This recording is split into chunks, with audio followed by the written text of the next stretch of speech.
a very great uniform.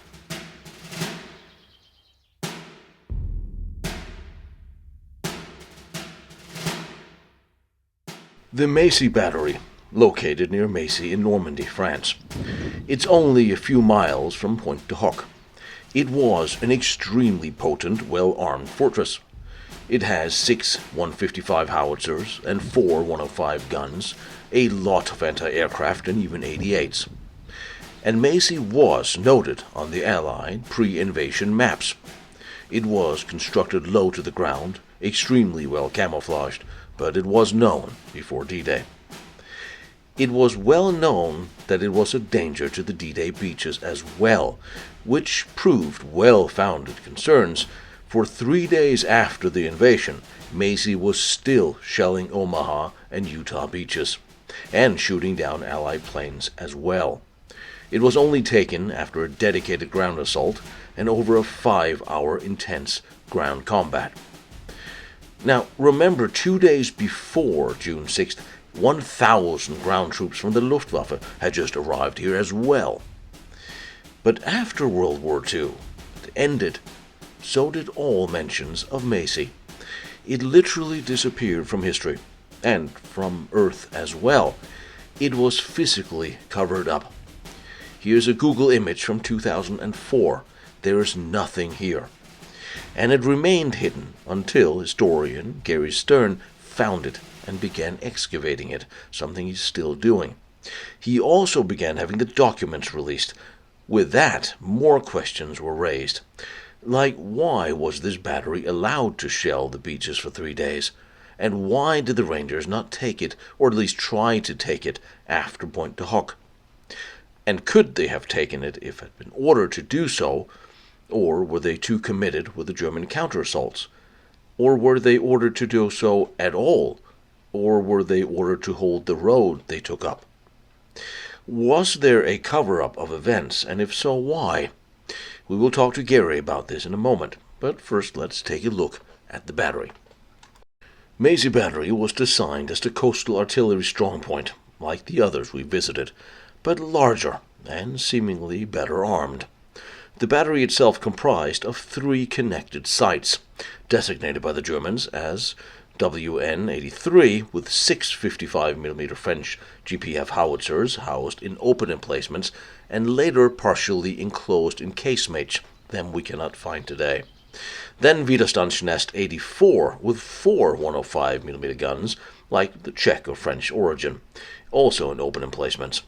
And then on Fouché Farm were 4 105mm guns. These were supposedly destroyed by naval shelling on June 7th. Now, the fortifications, of course, included Regelbauten 671 for the 155 guns, though many of them remained in open pits due to the incomplete construction by the time of D-Day. The site, of course, features several ammunition bunkers, lots of personnel shelters, and a command post, trenches, and tunnels. In fact, over 2.5 miles of trenches which connected the bunkers and casemates and defensive positions. That facilitated secure movement. Now, some of these trenches were concrete-lined, and others were earth-supported. There was lots of Tobruks with MG-42s, and extensive barbed wire and minefields to protect the perimeter. Also lots of anti-aircraft defenses, which included 20mm flak and 88mm. The battery's inland location, behind a rise, was enhanced by netting, foliage, painted structures, all to evade aerial detection. That made it nearly invisible to aerial reconnaissance. As we walk through the trenches today, it feels to me like these trenches were perhaps slightly lower today than then, or that the surrounding land was slightly lower, giving better vantage points for opening fire positions. Maisy served as the command hub for the sector.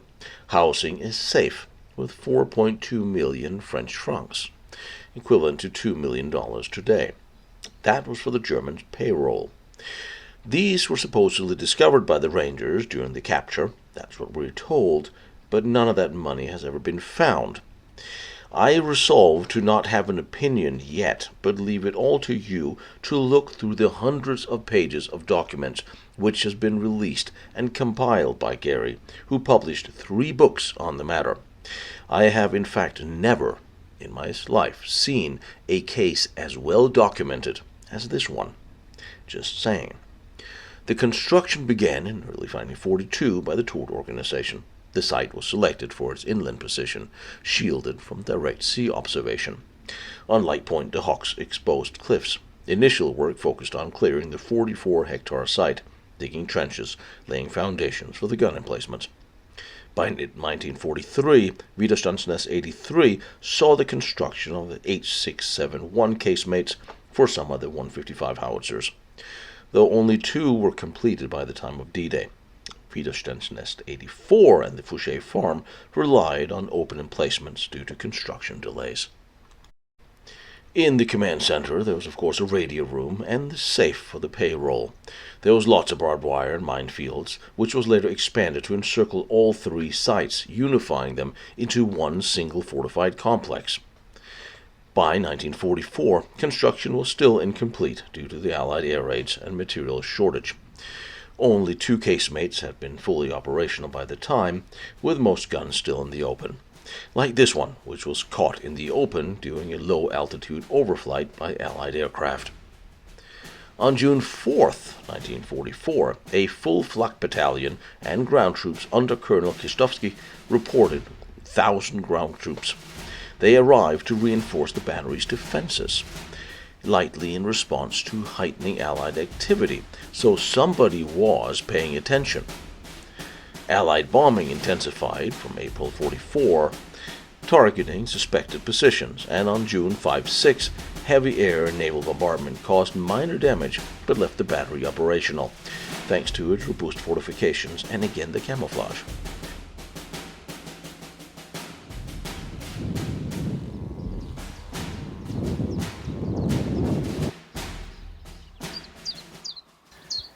Now the trenches are a little wider now that they've been dug up than they would have been at the time of the war, of course.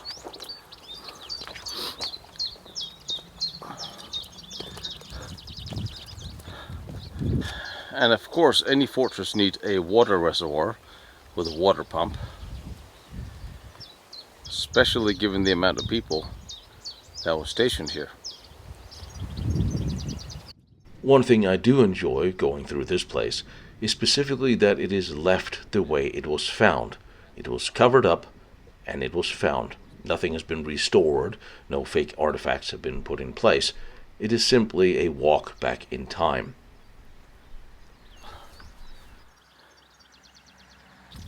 What was interesting is, besides the hundreds of soldiers, the Air Force, the flak units, there was also SS units here.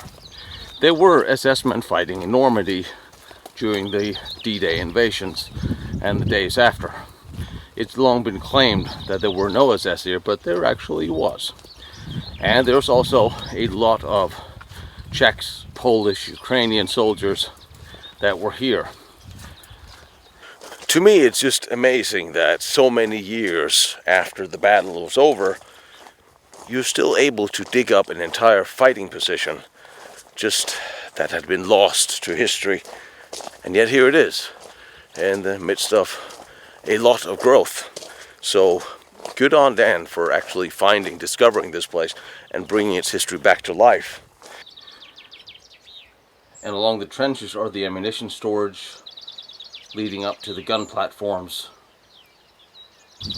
And as we leave the ammunition store, we come up to the only empty gun platform here, which is just a testament to how much work Gary put into this. It is now a family-owned location, which is amazing because it can be researched, it can be documented. And here you see the running trenches, and right here the body of a German officer was found and later reburied with full honors. It was found during the excavation of the gun pit and the trenches. All of this was covered up until Gary found it. It was one big field, just a field with a little bit of cement sticking up, which is where he finally found it, obtained the land, and started digging. With the ammunition pits Down here is one of the... There's another shelter sitting in there along with one of the trenches. This place was just full of trenches. And the reason they know where the trenches was because of the change in the color of the soil as they excavated them. Which makes perfect sense, of course. Just another ammunition store to the empty gun platform.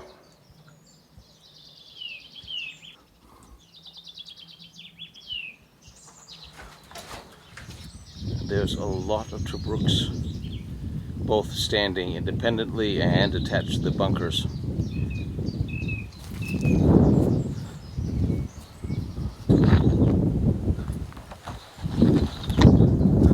I literally don't know. This is such a large place with so much to see that I don't even know where to start. There's a Tobruk up there as well. What makes this really interesting is there was a large radar here that was placed in this pit, which is not something you would normally see in relation to an artillery position.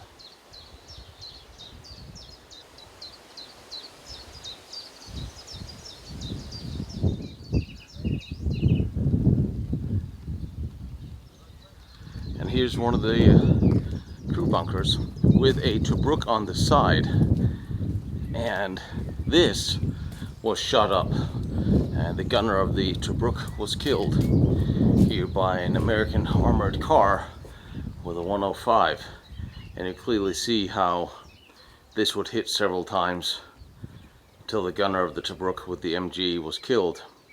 They fought for almost 6 hours here, and they didn't give up.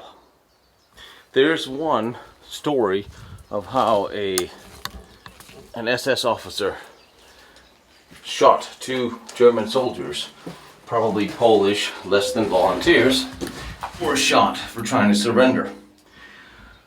And here you see the inside of the Tobruk with a shot that actually killed the gunner. By D-Day, Maisy was sprawling and heavily defended. The battery was manned by approximately 400 troops from the 8th and 9th Battalion of the Artillery Regiment, which was part of the 352nd and 716th Infantry and Artillery Division, including the newly arrived 1,000 men from the Luftwaffe.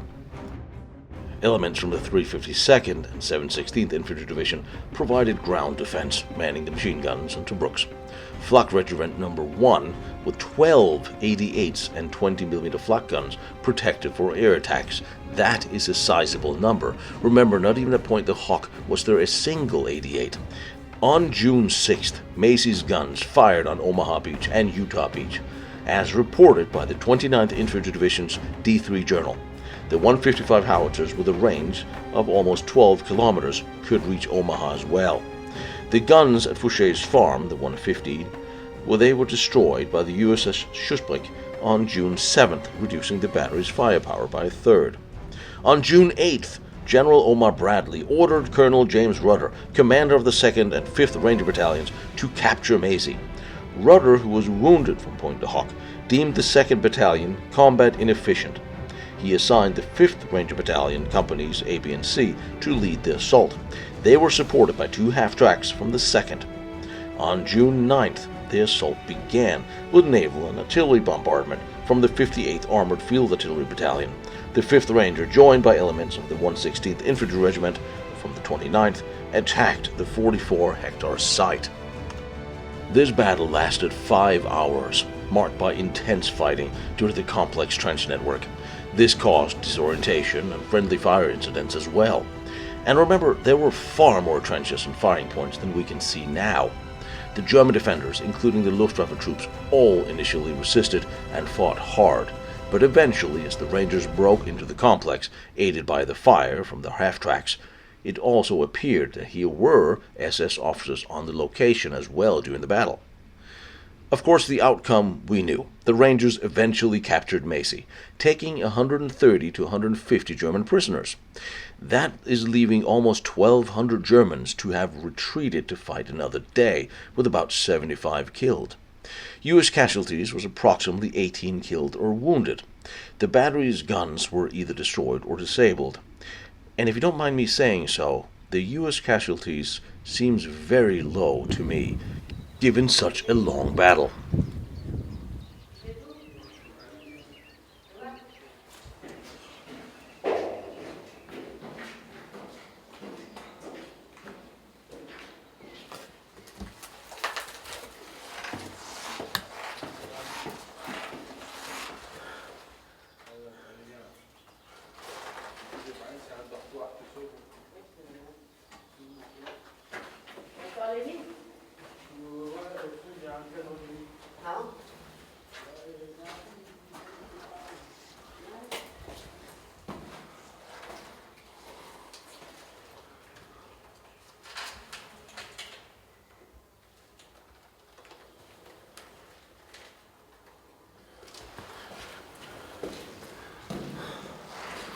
Typical crew bunker, simple, rudimentary, well protected, and you still see the wood in place here. When they excavated these, there was still wood on the walls, but of course by excavating it, it eventually deteriorated. You see, it was no longer protected by what kept it together.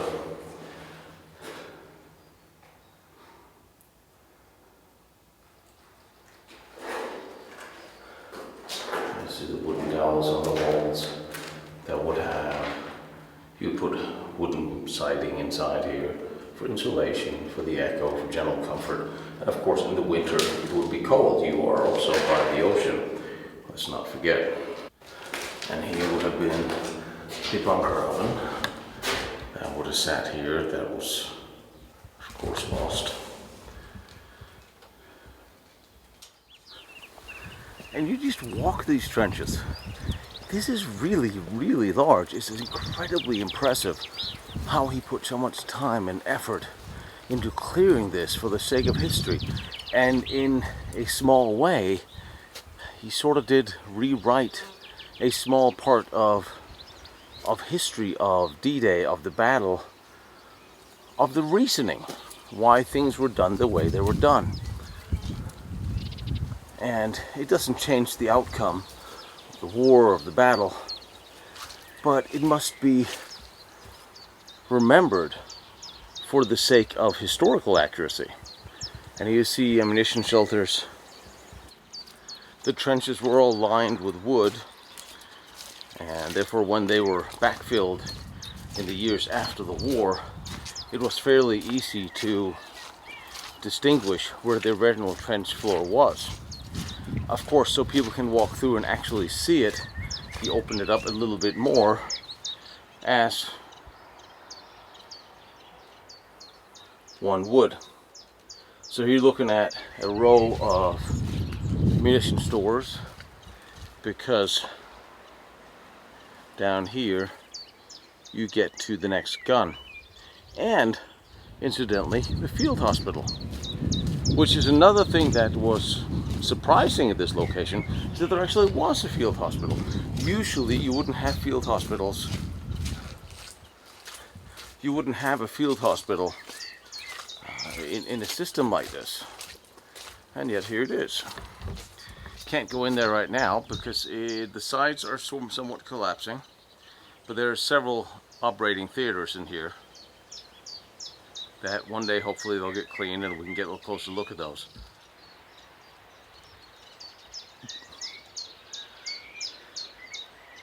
And this is what you would have seen some years ago, before Gary started finding the trenches and the bunkers.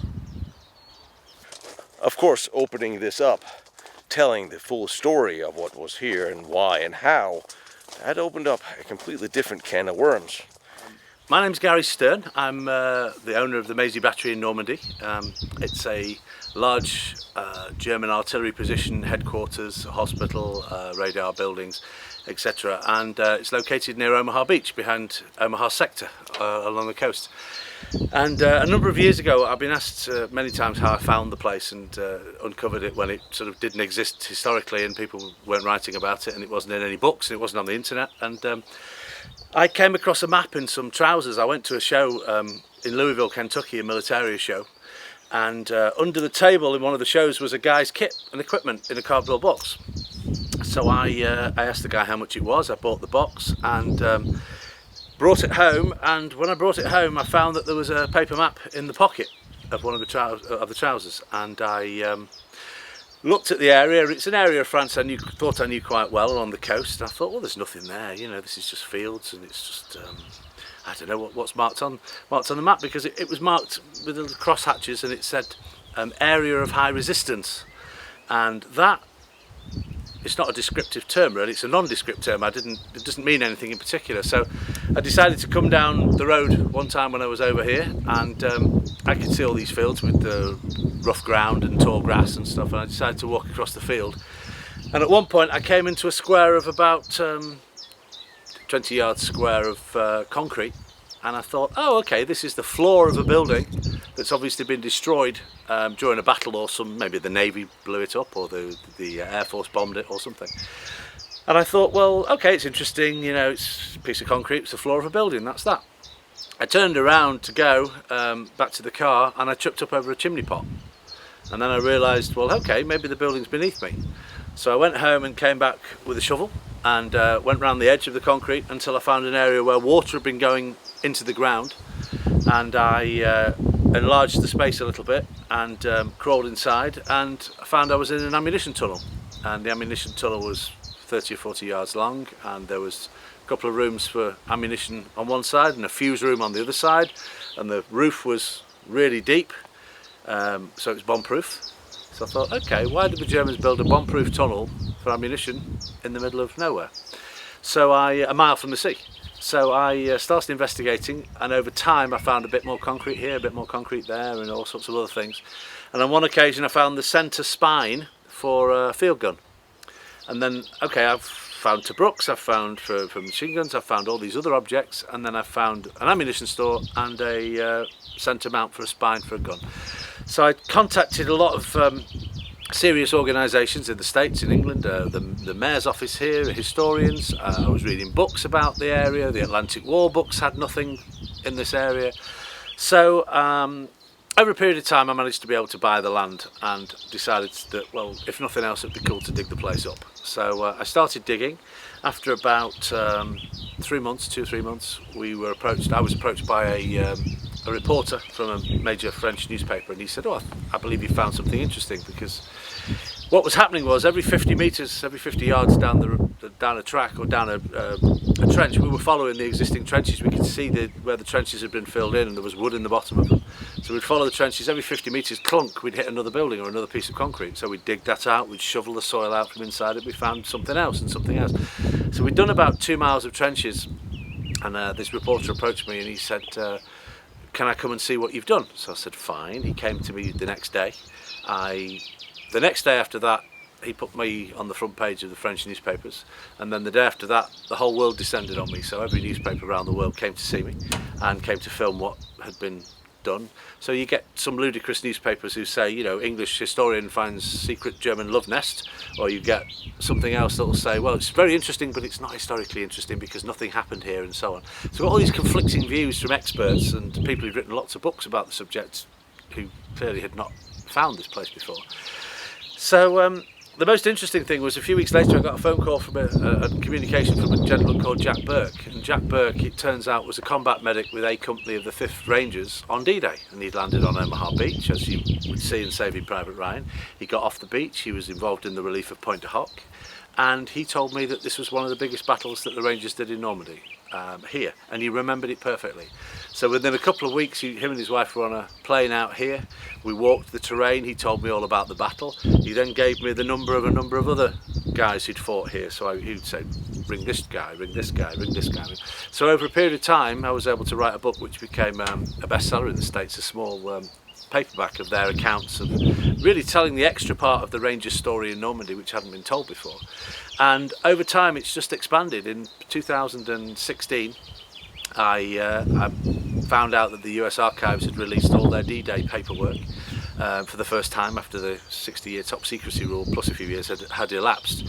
So I acquired all the Rangers paperwork, and on a day-by-day basis I built up a fully complete and accurate, only in the words from the archive and not from myself, but an accurate account of what actually happened in this area. And the stunning thing is that it has changed how a lot of people now write about this area and perceive this area, because one of the most interesting things was it proved that Maisy was actually a D-Day objective, not something to be attacked later. It was attacked late, it was attacked on the 9th of June, but the reality was it was a D-Day target for the Rangers, and that's opened up many questions historically about the figures concerned and why they didn't advance, why they stayed at Point de Hoc. It's a mystery to us all now with the evidence that we have, and there's a number of things that have changed the narrative, but if nothing else, what we've done is we've added another piece to the history of the US Rangers, and a piece that shouldn't really be ignored. There was a lot of casualties from the Rangers here. Nobody was killed, not from the Rangers. There was a tank unit, 743rd Tank Battalion guy was killed on the land here in support of the Rangers, but there was quite a lot of Rangers wounded, and some of those were seriously wounded. You know, they weren't light wounds to be dismissed, they were serious. And really my sort of mission has been, since finding it and meeting all the Rangers over a long period of time, was to tell their story as accurately as could be done. And the only way you can do that is to get all of the evidence from the original sources, put it together, and then the physical evidence here is obvious, but then we married that all together, and we could say, you know, so and so did this, A company did this, B company did that, and we put together the whole history. Before I did it, nobody had ever said that Maisy existed, and the story of Point de Hoc is becoming revised. I think that's probably the best way of putting it. It's a daring assault, and a lot of men died there, and there's no taking away the guys for that. But in actual fact, their missions went beyond Point de Hoc. The reasons why the commanding officer ordered them to stay there is strange. I don't know. We haven't got an answer. We can't ask him now. It's a long time past, so we don't know the truth behind all of that. And there's a lot of supposition about, you know, they were beleaguered and they were pushed to the edges of the cliffs and stuff. But when you read a lot of the documentation that's available now, that narrative's a little bit different to that. So it's interesting. It's not about revisiting parts of history to sort of create strange amounts of change. It's just about saying, well, there's parts of this that we can tell more accurately, and history is all about being as accurate as we can, because if we're not accurate, then you know, it's not history, it's just fantasy, isn't it? Nobody likes it when established history all of a sudden is questioned. Least of all those historians or professors who wrote books about this is how it was. Their books now needs to be rewritten, if you can make them change their mind, which rarely happens. D-Day was a real historical event.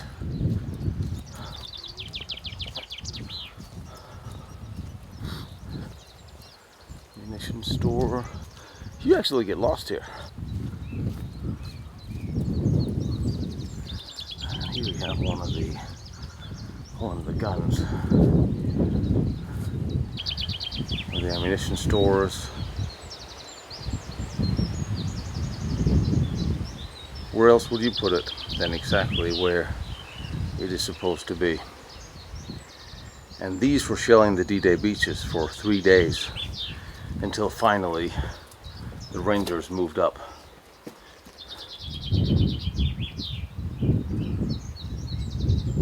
After 3 days of firing, the Germans still had tons and tons of munitions left. I wonder what the events of D-Day would have been if the Rangers had been here on the first day. This was an objective that should have been taken on the first day of D-Day.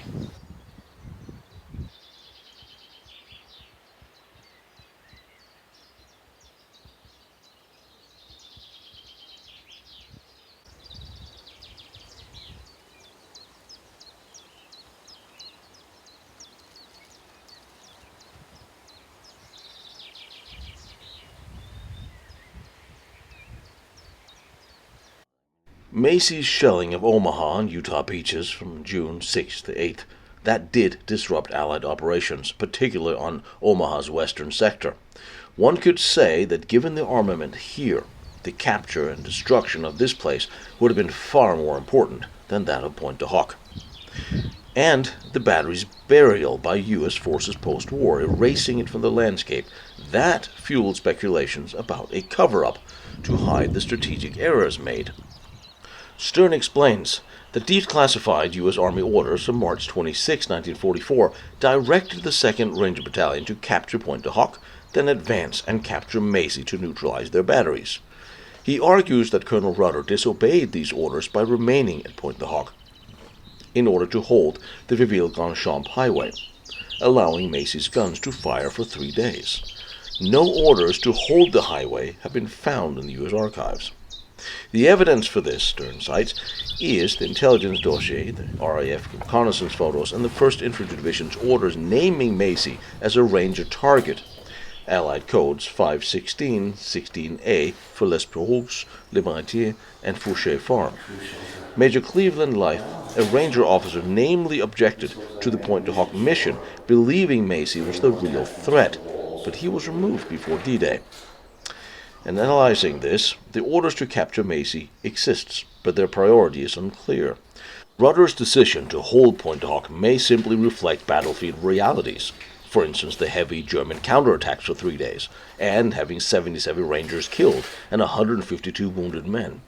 The cover-up claims really relies heavily on the burial and the lack of historical mention, but no direct evidence links this to Eisenhower or high-level orders. And the Rangers' heroics at Pointe du Hoc, where they disabled the 5 guns in the orchard, that may simply have overshadowed Macy's roles in the official mentions. Still, it is strange.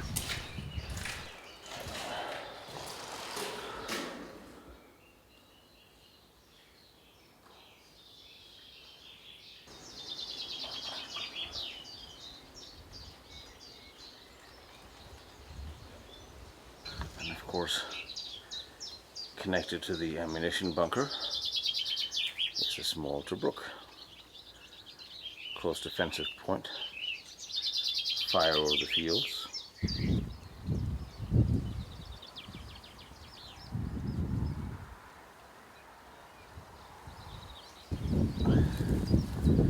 Another one of the gun positions. And of course, the roofs of some of these have been covered up, and some of them have been destroyed. It's just amazing to see it's still here in place. To think he found this not that many years ago, and that sort of gives every one of us historians hope that there's still a lot more to find. I believe there's a lot more hiding under the ground. This was a location taken by the Allies. It's a well-known location, well documented, and yet it never appeared in a history book or really on the maps until a decade ago. Saving Private Ryan was not about getting the guys up here, it was about getting them off the beach, practically. And that's what that was. The Longest Day mentions this place slightly.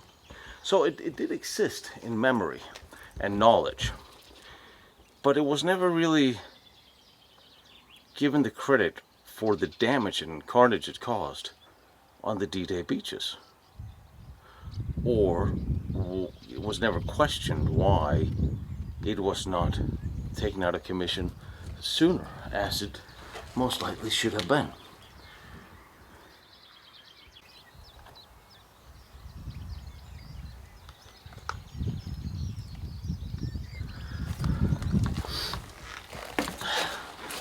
Love these shelters. This is pretty much all there is. I would imagine this is where you'd have kept the fuses to pull above a rail that was embedded here once. There's the officers' building. Not the most reinforced place in the world, but this was for peacetime commander's office, right next to the tunnel. with more shelters inside, munition stores inside.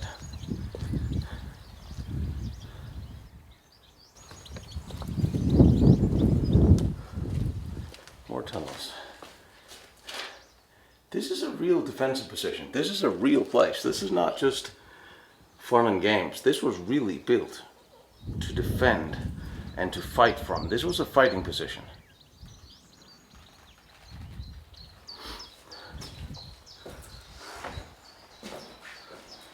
I see the emplacement for wood on the walls. I suppose it could be emergency exit, although we are at ground level. Wood in the roof here.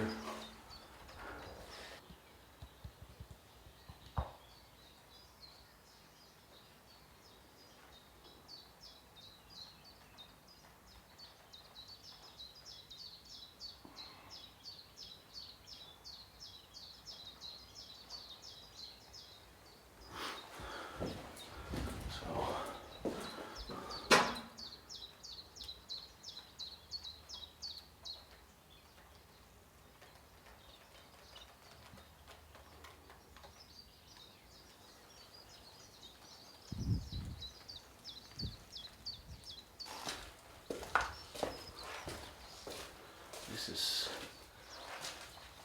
out of stone, out of cement, and with the ceiling, all ventilation. This is the tunnel Gary found first. What a surprise that must have been. And I think we all sort of have a hope that one day we'll find a tunnel too. Somewhere, if we dig long enough, there'll be a tunnel hiding somewhere underneath our feet.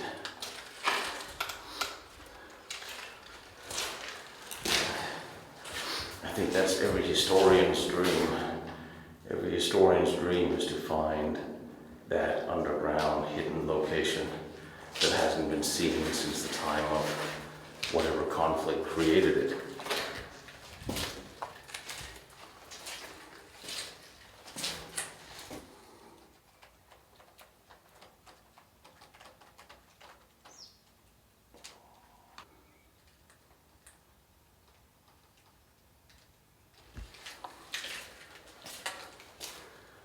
Another compartment in here.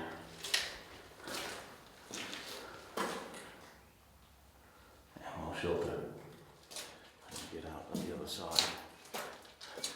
Look at how well built this is. Right here is the cannon.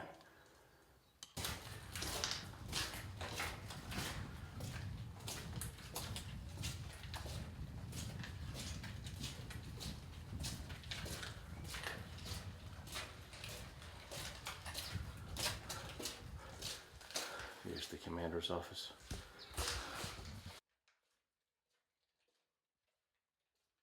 Stern explains that Allied intelligence knew Pointe du Hoc's guns were moved 500 meters inland before D-Day, making the Rangers' assault unnecessary. Maisy, with its operational guns, was the real threat, but was ignored due to German deception, such as the decoy guns still at Pointe du Hoc. But where did we know that the Pointe du Hoc guns had been moved, and how did we know the Allies knew at the time? The evidence for this was RAF photos, and reports identified Maisy, but its camouflage obscures its full extent. Pointe du Hoc's prominence on Allied maps reflects German efforts to portray it as the primary target, possibly a deliberate decoy by Rommel. Allied intelligence lightly underestimated Maisy, but was not entirely ignorant of it, it is mentioned. The focus of Pointe du Hoc reflects its perceived strategic value, not a deliberate oversight of Maisy. Stern claims of a decoy are plausible, but lack definitive proof on a high-level intent. Claims that the U.S. forces buried Maisy under 1 to 3 meters of soil post-war to erase evidence of an intelligence failure. A 2008 report in the Telegraph claims that Rangers found 4.2 million French francs, which they divided amongst themselves, suggesting a motive to suppress the site's significance. Additionally, Stern notes that a Ranger was court-martialed after the Maisy battle, possibly noted to the money or misconduct, hinting at hidden scandals there. Now, I do not really want to get into this argument personally, as I simply do not have the overview yet. However, I will try to get Gary with us on a live chat so he can explain it to us for himself. He have, after all, researched all of this in depth and spoken to every surviving ranger he possibly could find who was there. I do want to note one thing. I have seen nothing that tampers with or knocks the heroics of the rangers of those days. And I do not want to double guess anybody who was there, since I certainly was not. But after spending several hours with Gary, having him lay out the entire chain of events from month to month before D-Day, day to day, it does seem something is going on here. And also, again, he has met with every surviving ranger who was there.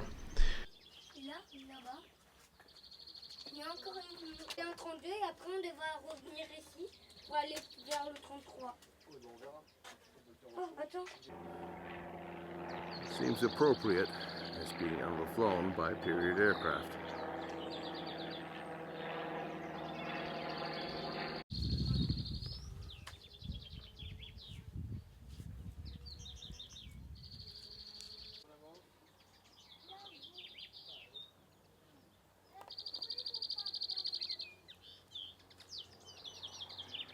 And another nice thing here is that, let's just face the facts, no one would be here for a D-Day celebration if it hadn't been for the fact that the Germans were here first. Well, the French were here first technically, then the Germans were here, and you know what I mean. So finding a group of German reenactors here in Normandy is actually quite nice, because, like I said, you wouldn't be here if they hadn't been here. And having them show all their uniforms and everything the way it was and what they would wear also gives you an insight. There's plenty of Americans and British and Canadian equipment to see here, but the German stuff is somewhat underrepresented. So I want to give my thanks to these cool guys from France who showed me all their stuff and told us the story of where it came from and how it came to be. Well done. So here we have a presentation of the Germans' uniforms, so the evolution during the war, and then personal equipment, gears, and to finish weapons. So for the uniform, at the beginning of the war, Germans won M36 jackets, and it was it looks very rich. I mean, sophisticated pockets and shiny shoulder.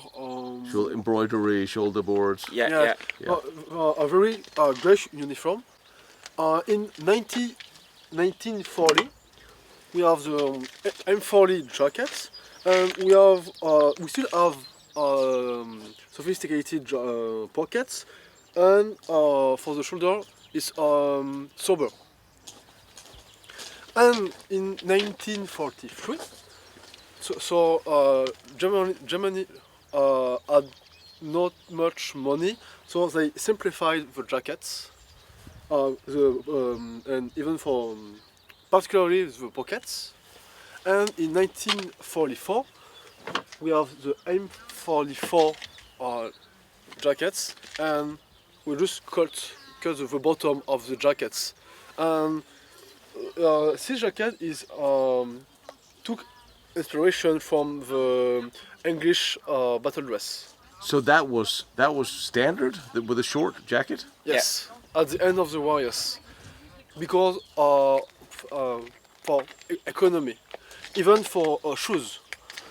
At the beginning of the war, Germans wore boots, and at the end they worn just shoes with gaiters, because to make a shoes is less expensive in leather than a boot.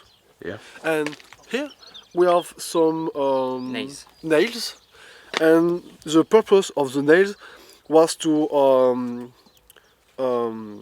make the shoes more durable. No. Yeah, better grip. Yes, better grip, but you can have a better grip, but the shoes, this part of the shoes will. Against the wear. So they would last longer. Yeah, absolutely. Yeah. Yeah. So it's the nail that will be used before the leather. rest of the leather. Because iron is stronger than leather, and when the nail is broken, we just have to replace it. And for example, for your shoes, when they are, comment on dit une semelle? Worn out. When your sole is dead, is worn off, you have to just buy another pair of shoes. Here we just have to replace the nails. So this is the personal items that German soldiers have every day on his equipment. So the first one is the dog tag. It's like the same of the US dog tags. The only part there is one plate. When the soldier died, we broke this plate and take the bottom one, and this plate rest on the soldiers. But there is some difficulties, and that's why some German soldiers were unknown. Because here we have a number. It's the first unit when the soldier comes to the regular army. It's the first unit when it's affected on. So to find his identities, we need to have his solbo. It's the paybook. And the number of the dog tags is here. But if we don't have it, the soldier just rests unknown. So you're saying the dog tag number is not registered in Berlin or the Central Archives? Or the personnel? It could be difficult because during the bombings, some records could be destroyed and everything. Yeah. And at the end of the war, German authorities don't have the same amount of personnel and everything to find unknown soldiers. Here you have the small first aid kit that we can find inside a jacket. Like here, we have a small pocket to put the first aid kit inside.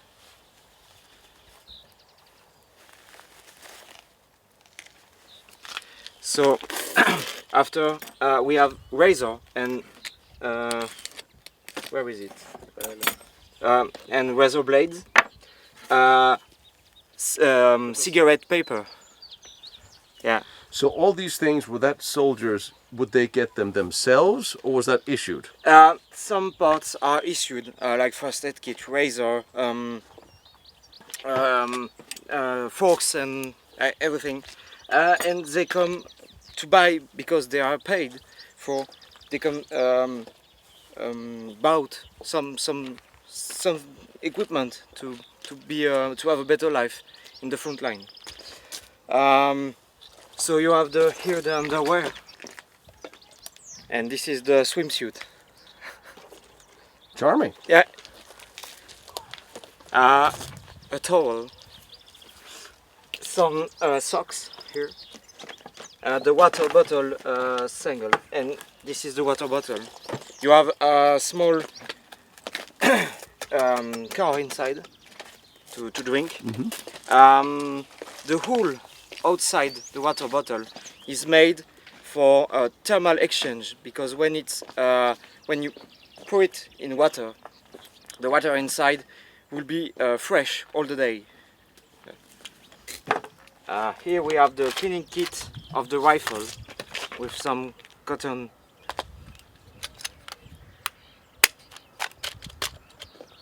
Yeah, here comes the oil and the snakes. Yeah, the snake, and some brush.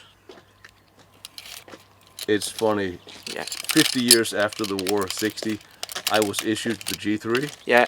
With the almost identical cleaning kit. Yes, it's the same. Yeah, yeah. German soldiers tell us that it's still the same. Yeah. But no, the oiler is in plastic. It is in plastic, a little plastic with a lid, that's true. This is the flashlight. So you have the flashlight, regular flashlight, and during the night, if there is enemy airplanes or everything, you can cover and still have some lights. And this is the small wood for the tents. So you need to have The Zelban, it's a triangular piece of tissue that every soldier have, and for sleeping you need to find some friends and put in common the Zelban. Yep. Yeah. You tie yours into his. Yeah, and, yeah, Yep. and you can sleep. Same thing today. The most common part, as you can see on the entry, there was 8. The big one was 8 places for 8 soldiers, and the small one is 4 for 4 soldiers. When you take plier.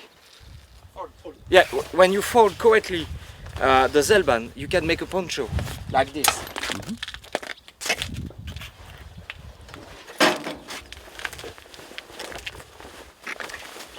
And you will have camouflage. So, yeah.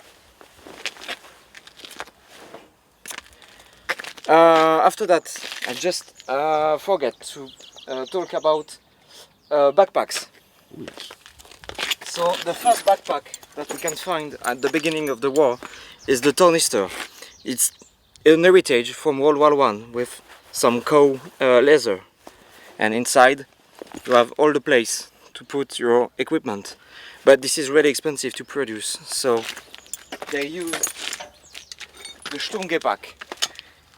It's a triangular piece of tissue, and on it you can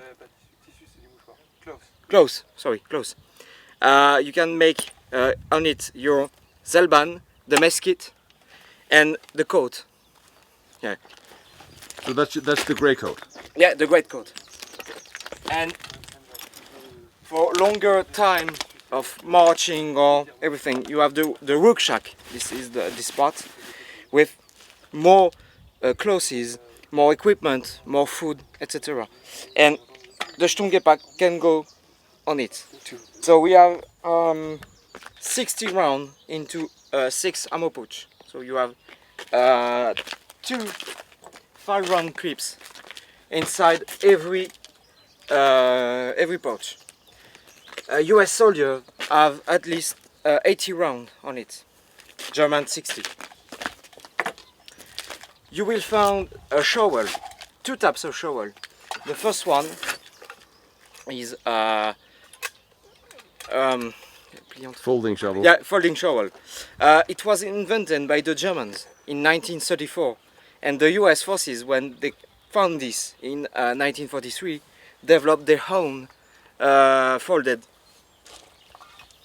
So in France, we call that the US shovel, but in true, this is the German that invented this. But it's really expensive to produce, so they just made regular shovel. On it, you can find the Seitengewehr, the bayonet. It looks like the same that World War I, but just a little bit smaller. They started the war very much with a lot of World War I Yeah, it's equipment.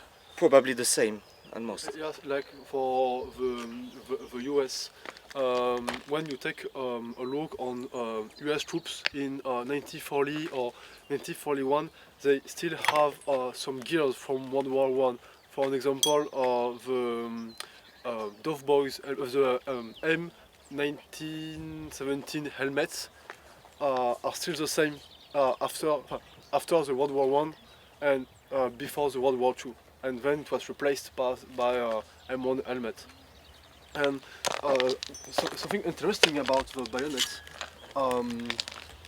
bayonets are not chops, and it's for one reason. I think you eat meat. When you cut the meat, you are making a perfect cut.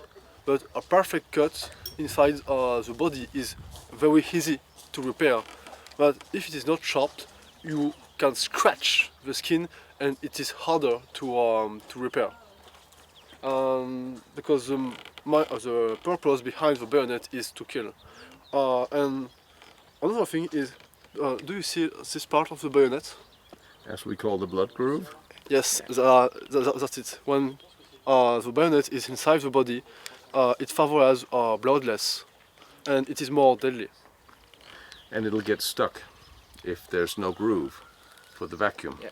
The last part is the bread bag, the bread bag. So you have everything that you need for 24 hours to be alone. 24 hours. We can see, we can hold it, the water bottle, and on this place, the mess kit. To support all the equipment, we have the Y strap. It's just regular strap that you can attach behind the pooch, like this. Yeah. The Y strap. Yeah. Yep. Y strap, yeah. I said it in French, sorry. And the last one is the mag. Because World War One and the gas during the trench war is very, very a big fear for soldiers of World War Two. So they just have this one. Yeah. Yeah. Here we come. Yeah. And you have a cat bridge just here, like this. Is that original? I don't know. I don't think. Je crois, mais la cartouche est notre. It's probably an original, but Yeah, because usually the repros don't have the yellow Yeah. glass. Ouais, ça sent le Yeah. Yeah, I'll take very good care of it. And of course, I have my folding shovel in my car. So we have this one. It's 25 kilos of 2 to 3 kilometers of cable to put phone in communication. So I was a private soldier once myself, you know. yeah, yeah, I know. yeah. And we got started with the old field phones and the old... They're not much different. They look a little different, but they're pretty much the same. It's funny to see people. Oh yeah, it's just the back broke because it's too heavy. They complain way too much. Yeah. Before I talk about jackets, but it is the same thing for caps. Here we have a garrison cap, and we have the Prussian colors, noir, black, white, and red, and so the eagle and the swastika, and a color and. A color here, it's orange for military police. Here we have yellow for transmissions, white for infantry, red for artillery, etc., etc. And for the garrison cap, it is made for cold weather. We can unfold the garrison cap and protect the ears. And during the on the Eastern Front, it was not enough because soldiers need to be protected from cold around the mouth and cheeks. So we have the 1940 garrison cap. They found a solution, and here my hairs are protected, my cheeks too, and I just have to close here, and all of my face is protected from cold.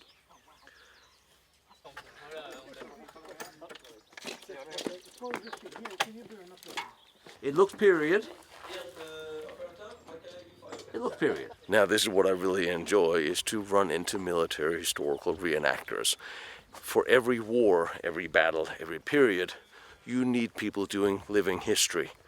And for the German side too, even though it is partially banned here from Normandy, let's face it, none of the other reenactors would be here if the Germans hadn't been here first.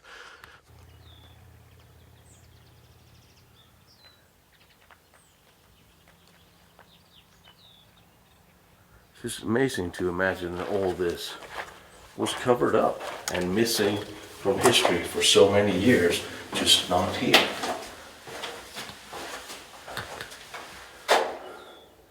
This is the large command bunker.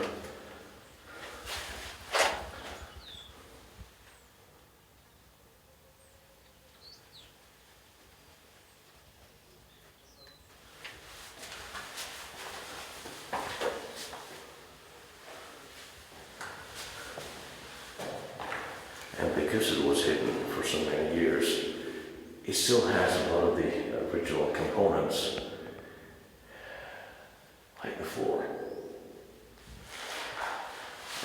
one thing you don't see very often.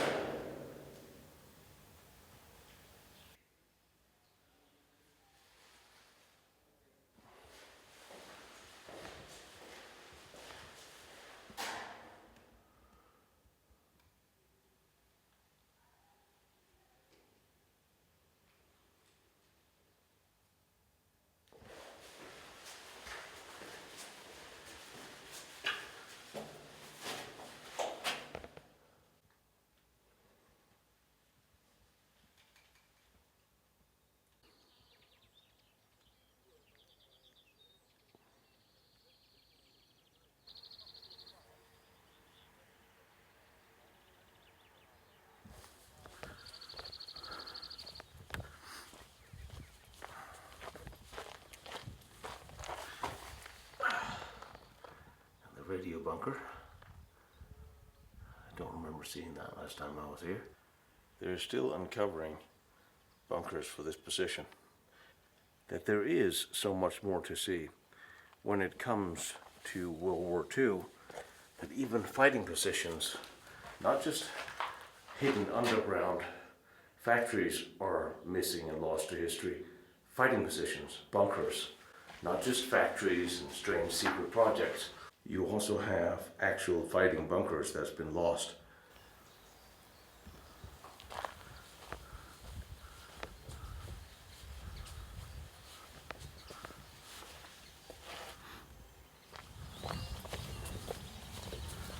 You really can easily get lost in here. I give you the same idea if you were an American attacking this place. You'd get lost in here too, because it's a bit of a maze. But it's not like the Americans didn't know it was here. It just sort of fell off the radar.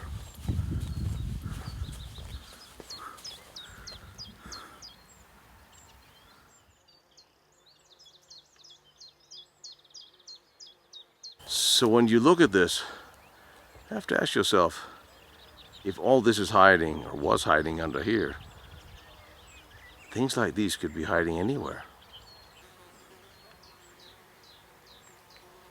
And of course these would be proper trenches that'll be shored up on the sides and so on, protected with camouflage netting above, covering all of them. But like I said, they were a known entity. But are you going to keep excavating as much as you can, see what more there is to find? We are doing slowly. There are other elements that we haven't finished yet. There's an area just close to where we've just been that I'm going to do in the near future. So it will keep expanding within the confines of the land that we have. The site during the war was 144 acres. So it's not small. It was a big site, and there was 3 gun batteries within that, and then it was defended by a huge amount of artillery, anti-aircraft artillery, on the 5th of June onwards. So there was no shortage of defence. The Germans didn't want it captured because it covered the bottom of Utah and the west of Omaha Beach, and certainly a lot of Omaha sector. So it was an important position for the Germans, and they carried on fighting for it for 3 days after D-Day. So they fired on D-Day at the Allies' landing, but then it continued to fire on the 7th, 8th and 9th of June until the Rangers came in here. And talking to some of the guys from the Rangers, it was the first time they'd been told to fix bayonets, because they were literally face to face with the enemy in trenches. It wasn't a case of oh, the enemy's over that hill somewhere, we can shell him. This was face to face in trenches and tunnels and bunkers. And the day before, it was by accident just reinforced by 1,000 more guys from a Luftwaffe regiment. Yeah, a flak unit from the Luftwaffe, the German Air Force, was sent here to guard it with 1,000 men, and that's a huge amount of men and material. And they set up in the perimeter because they were expecting. They were seeing regular overflights of this area by the RAF and the US Air Force, and I think they were expecting an attack on this area very soon, so they were preparing for that. And purely coincidentally, they had no idea D-Day was going to be the next morning. So when it arrived, it was a big shock for them, and they were expending a lot of men during that. At one point, they were losing 50 men an hour. So that's quite an attritional rate for any unit to try and sustain. But they continued to knock down the planes. There was quite a number of RAF and US Air Force planes. So it was effective in its job, which was to try and repel the navies from getting too close to this area, keep the beaches as clear as it could, but you can't do everything at the same time. So the anti-aircraft guys were firing upwards, the artillery's trying to hit the beach. We've got reports of the evening of D-Day, 8 o'clock at 8:40 at night. The Navy are saying, you know, Maisy's firing on Utah Beach, for example. So those, you know, the gunners here were professionals at of their time, and they would have done, I think they would have done a lot of, would have attempted to stop the enemy, as in the Allies, coming off the beaches, and they, you know, they didn't give up for a few hours on D-Day and then call it a day. And interestingly, there's an engineer's report for the tunnel that we've just walked through, and they said after the battle they found 180 tons of ammunition still in the tunnel. So when you read something like that, and the place was still firing for 3 days, you know, had the Rangers not come here and dealt with it, it could have fired for another 3 days, and how many more people could it have killed? So they had to get here, they had to deal with it. They didn't get here on D-Day as ordered, but that's, you know, for various reasons. But when they did get here, it was a 5.5 hour battle, and it was hard work for them. And, you know, well done them.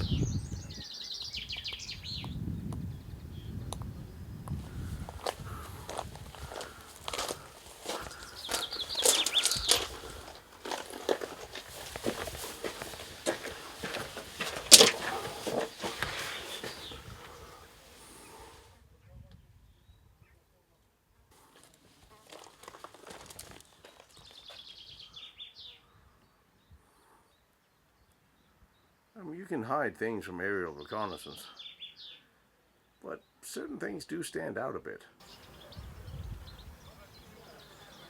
Of course, this is a regular field effortage sitting on here.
To me, in Normandy, this is one of the most interesting places to visit because it's kept almost original.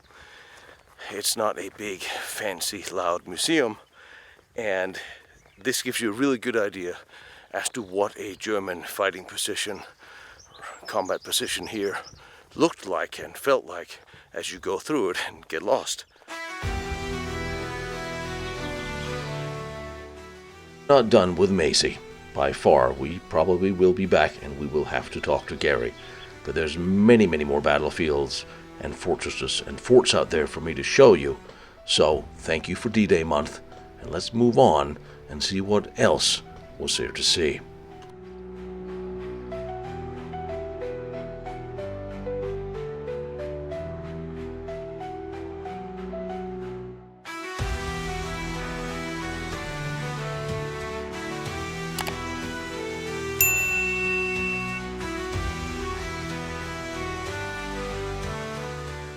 I hope you'll consider subscribing to my channel, liking, follows, and maybe even join me on Patreon to help out. I am just a guy, a historian, traveling around all these historic places in Europe on my own dime, trying to bring them to you.